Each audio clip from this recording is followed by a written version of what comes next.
Goes on, guys, welcome back to the channel. Today's video, I'm gonna go over the trades that I took today as well as the game plan going into tomorrow. So going into today, yesterday we had a pretty bearish close, I'm not gonna lie. You can see right at the close we ended up crossing negative here on the put side, and that's why we ended up getting a bit of a gap down today. Pretty much the bulls couldn't take the trend, and the chart went negative, solid will move down, and we ended up bouncing into the close. But in terms of opportunity today, I don't even think there was any opportunity. I'm gonna pull the 0DT chart, but I don't think there was really any sort of cross. I think there was one that happened at the close, but again, I mean, this is not really a trade that I was gonna be taking. I mean, it's really towards the close here, the last hour of the day, we end up getting this cross. This isn't a trade that I was gonna take, so the cross did end up playing out, but again, it's really near the close, and I don't trade the last like 45 minutes or so. So this is what a trade would look like, though. If this was like earlier in the day, this is what a cross looks like. We're just playing this 10 crossing the 50. You can see how this 50 estimate is resistance during the day, and until we cross, there's no entry point. So we end up crossing right there, but 50's down, no entry point. We finally cross, the 50's up, and we got to move out of it. So that's pretty much how the 0DT crosses work. If you're not really familiar with how we play these, but yeah, as long as that 50 holds, you're good to hold it. And obviously we saw it'll move higher, but again, not a trade I'm taking that late in the day.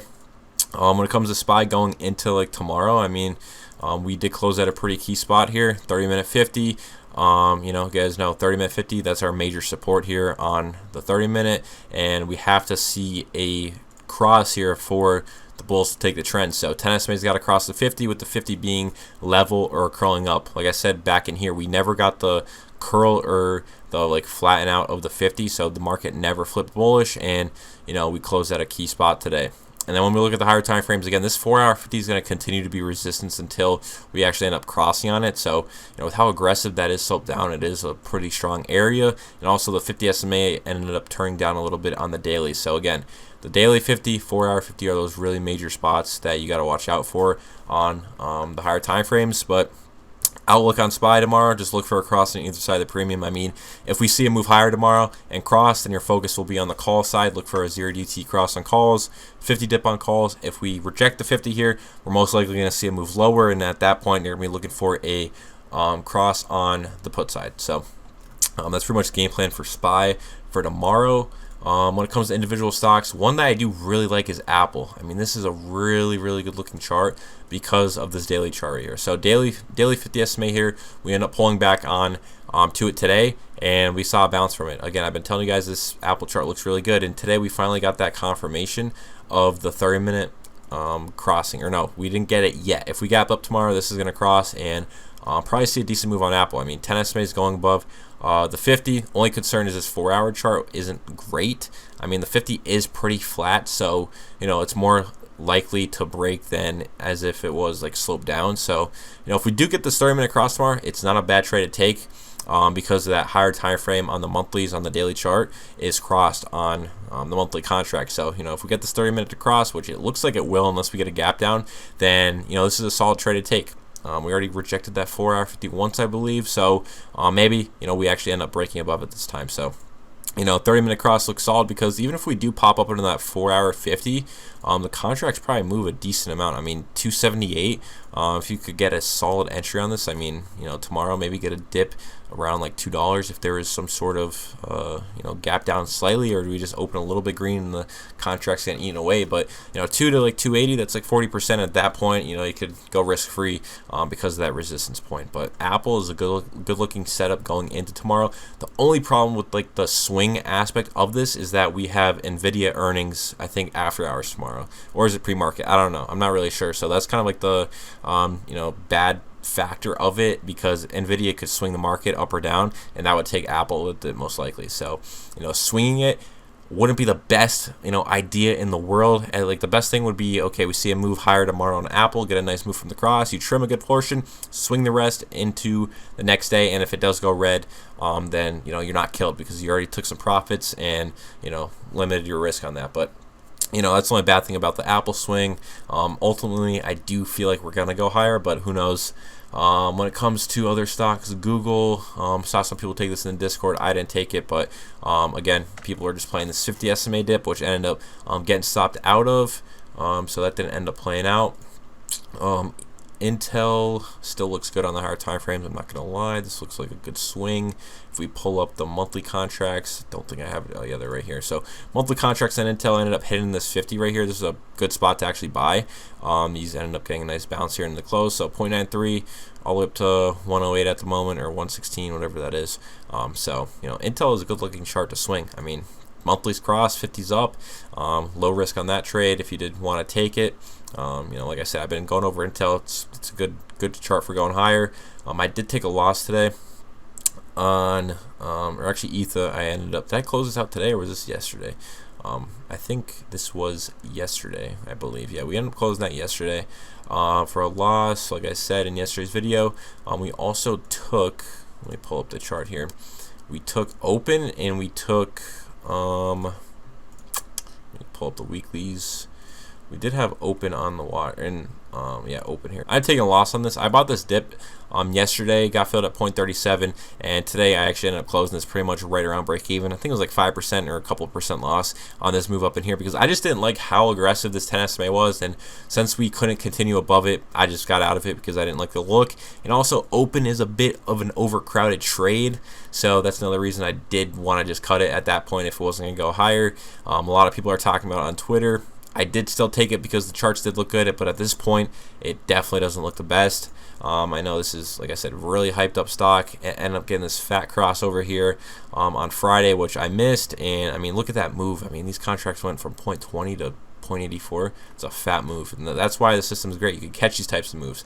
And I'm not gonna lie, last couple days, the market hasn't been the greatest to me. So, we've been taking some losses. I mean, can't really complain because we had such a good last 2 weeks. So we caught Intel twice for over 100%. We caught U for 100 some percent. I can't really complain, but days like today are gonna happen. And I actually took UPST today. That was all I was trying to figure out that I was taking. But UPST, entered this yesterday. I was up 35% at one point. Unfortunately, I didn't get this good dip buy right here. If I got this dip buy at the 50, would have been a lot happier. I mean, 0.40, let's say, all the way up to 0.90. It's over 100%. Unfortunately, didn't see the best entry or get the best entry on this. I ended up entering up in here at 0.70. So we were up 35% at one point. And I ended up getting stopped out today because, like I said, I'm always looking for 50 to 70% before I take a trim. Honestly, since my entry wasn't the greatest, probably wasn't the worst idea to take a trim, but I was hoping that this was going to go higher. We did end up rejecting the 2-hour 50, which it was sloped down quite a bit, I'm not going to lie. So, that, it wasn't that big of a surprise. Usually not too worried about the 50 like that, but since it was sloped down like that, we did end up rejecting it, and, I did stop out. So, took a loss there, took a loss on ETHA yesterday, and we're currently in a swing on another stock, which isn't doing the greatest right now. I mean, the market just hasn't been on my side, but we do have some more time on this, so we'll have to see how that plays out over the next couple of days. So, yeah, I mean, that's what we did today. The market hasn't been the greatest when it comes to individual stocks, or at least the ones I've been trading. I got to be more, select on or specific on what stocks I want to be trading, because I mean there's been decent moves on Tesla was a great chart. I mean, look at this chart. This is textbook. I mean, I just kind of got to focus on better moving stocks and better looking trades. So yeah, I mean, you can see the cross that ended up happening. Like I said yesterday, we didn't get an ideal entry point today. Again, it didn't really come quite to the 50, so there was still room to drop, which would never hit the 50, and that ended up ripping, but still it's a really nice clean looking chart. Trying to think what else there is. Palantir. No, I'm not a big fan of the Palantir chart. I'm trying to think of other stuff. Nvidia actually looked solid. I'm pretty sure last time I looked at it, it looked really good for a swing. So if we go here on the daily, I'm pretty sure we're crossed. Yeah, so we ended up popping back above the 10 and the 50 today. When we look at the 30-minute, this was crossed. I'm not sure what this looked like in it close, but it did look good when I last saw it. Yeah, I mean, this dip to this 50, I mean, that was a good entry point to take a trade off of. I mean, it came close enough to take an entry, and we saw a fat rip.